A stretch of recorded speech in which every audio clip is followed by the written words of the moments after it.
everybody, and thank you for joining me. In today's video, we're going to be taking a look at the ZenduForms application, more specifically creating your form, and then I'm submitting it to a driver.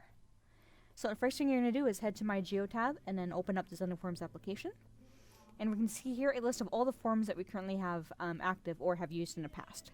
So if I just want to use one of the forms I already have, I can just go ahead and click send and then send it over to the driver.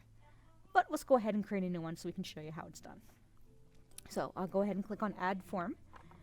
And first thing I can do is either select a blank form, so I'm building it from scratch, or build it from a template. So as you can see, we have another templates built, but we'll go ahead and stick with a blank form.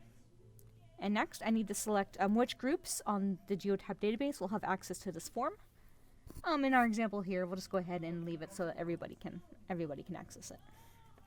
So the next thing is we're going to give it a name. So I'll just call it, my test. Keep it something simple.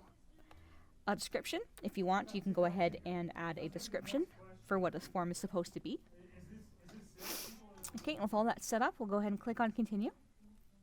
And now we're going to build our form.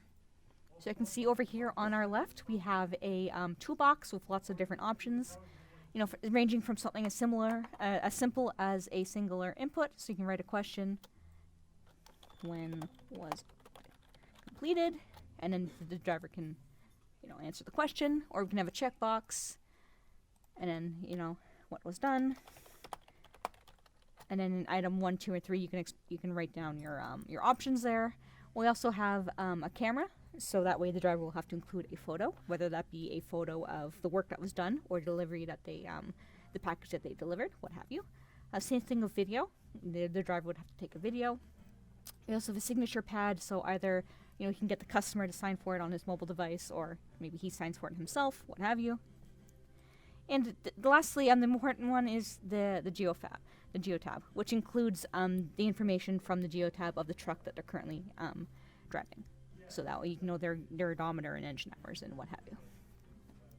So go ahead and build the form however you like, and when you're all done, you can go ahead and click save. Or maybe you made a mistake on one of your questions and you need to remove it or edit it. So to remove it, it's just a simple matter of clicking on the X, and clicking the edit button will let you change it. But we're fine with our form here. So next we're going to go ahead and click save. And there we go. My form is now ready for use. So now I'm going to submit it to a driver. So I'm going to dispatch a driver and I'm going to give them the form to fill out. So I'll go ahead and click on the send button. I'll then, give it a subject.